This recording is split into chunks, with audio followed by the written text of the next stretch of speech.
sifat yang wajib, yang sebenar-benarnya yang ada pada Allah hanyalah sifat ma'ani ini. Adapun sifat nafsiyah, sifat sabiyah dan sifat ma'nawiyah itu tak ada pada zat Allah. Itu ada dalam fikiran kita untuk melengkapkan adanya Allah itu dengan kemahakuasaannya.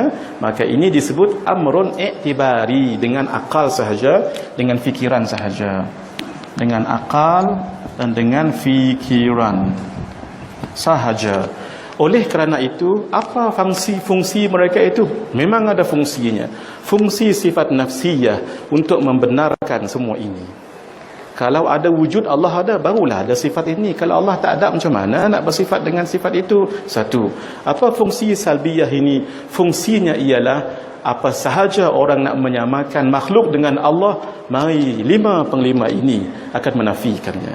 Nah, dan apa fungsi sifat maknawiyah? Dia melekatkan bagi kejap elok, memang betul-betul keadaan Allah itu qudrah, betul-betul keadaan Allah itu ada kehendak dan seterusnya. Nah, satu lagi kita berbicara tentang ta'alluq. Ta'alluq tu maksudnya apa? Kerja. Ta'alluq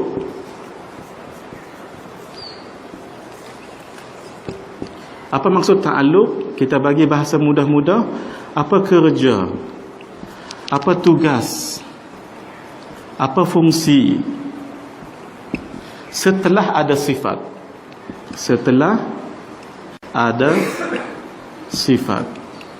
Nota saya ini mungkin berbeza sedikit dengan nota-nota yang guru-guru lama ataupun cara-cara lama, sebab saya berusaha untuk memahamkan tauhid kepada orang zaman moden, tetapi tetap tidak lari daripada manhaj ulama-ulama pondok, ulama-ulama lama kita, tapi cara penyampaian sahaja berbeza. Sebab itu kadang-kadang di sini saya pernah sebut ini seperti antivirus, sebenarnya tidak sesuai, tapi nak mendekatkan orang kepada makna ini. Saya tahu ramai orang tak faham sifat 20 ni, tapi kita nak memahamkannya. Sebab dalam tauhid yang penting bukan hafal. Dalam tauhid sifat 20 yang penting apa? Penting faham. Kenapa penting faham? Bila faham tu ada, baru kita yakin beriman. Kalau tidak, kita sendiri jadi gundah gelana. Sebab itulah orang banyak belajar sifat dan belajar tauhid 3 itu, rububiyah, uluhiyah dengan asma was sifat. Walhal kalau nak bicara tentang itu, wahdaniyah sudah cukup. Mana wahdaniyah? Wahdaniyah sudah cukup.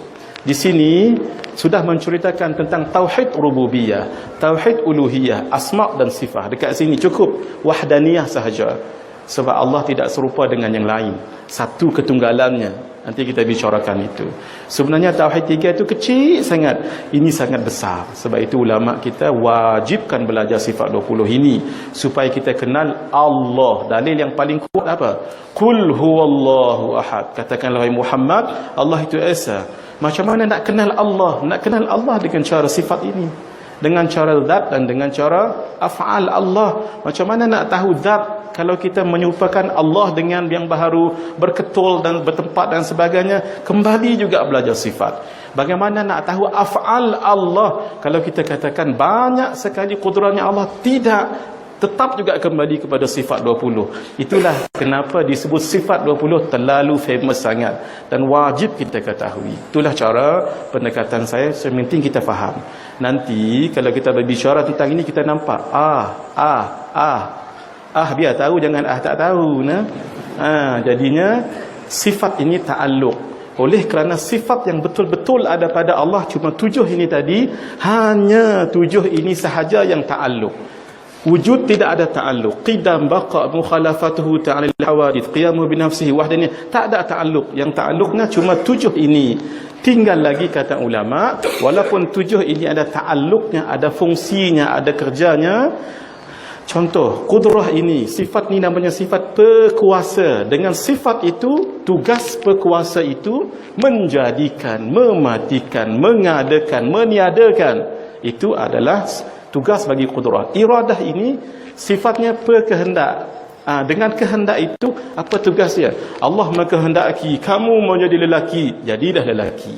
Allah menjadikan kamu kaya, kehendak Allah, jadilah kamu. Jadi itu menjadi bekas. Bekas itu maksudnya ada kesannya. Sebab itu 2 ta'alluq ini disebut ta'alluq ta'thiri. Nanti kita lihat pukul 9 nanti. Taib. Iradah ini pun ada ta'alluq, ada fungsi. Ini ada fungsi, ada fungsi. Adanya sifat maka adanya ta'alluq. Adanya sifat, adanya ta'alluq, kecuali sifat haya. Satu sahaja Ini betul haya ni sifat ini sahaja yang tidak ada ta'alluq, tak ada fungsi dia. Fungsinya satu sahaja tapi tidak disebut ta'alluq. Dia bukan bertugas tapi dia membenarkan,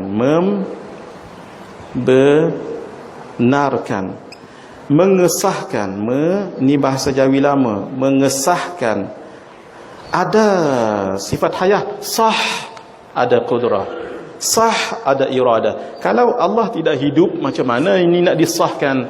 Tetapi dia tidak ada ta'alluq. Apa kerja dia? Tak ada kerja. Dia cuma mengesahkan, membenarkan sahaja. Boleh diulanglah, ulang ini, nanti dia kejap elok. Nanti bacalah kitab besar kecil, kalau faham rumus ini insya-Allah jadi mudah. Bila disebut amrun i'tibari, lepas ni kita tak risau dah. Amrun i'tibari, benda itu ada tetapi bukannya lekat pada zat. Yang kita cerita ni zat ke sifat ni? Yang kita cerita ni zat ke sifat? Ni ada sifat ini. Ini tulis sifat. Tengok SIC FAT, sifat. Sifat. Kita sekarang berbicara tentang sifat. Kerana itu saya tidak katakan di sini qadirun. Ini last ni sebelum kita minum. Tidak kita katakan sifat Allah itu qadirun, tetapi kaunuhu qadirun.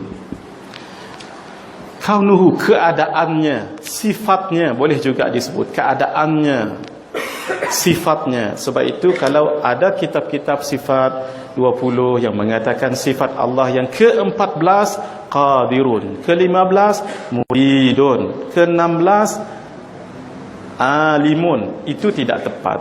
Kenapa? Sebab kalau disebut qadirun, qadirun ini adalah isim apa ni? Isim fa'il. Bila isim fa'il itu adalah benda. Kita bukan cerita bab benda, kita cerita bab sifat. Sifat itu mungkin dengan sifat ini ataupun keadaan. Keadaan ini bukan benda, tapi dia adalah sifat. Sebab itu ditambah keadaan Allah yang berkuasa, keadaan Allah yang berkehendak. Taib. Setakat ini dulu. Tapi ada lagi masa tu, saya ambilkan dulu Kalau tuan-tuan boleh fahami ini dengan elok, perbicaraan tentang sifat 20 selepas ini lebih lagi jadi mudah. Mudah-mudahan sajalah. Saya pun sebenarnya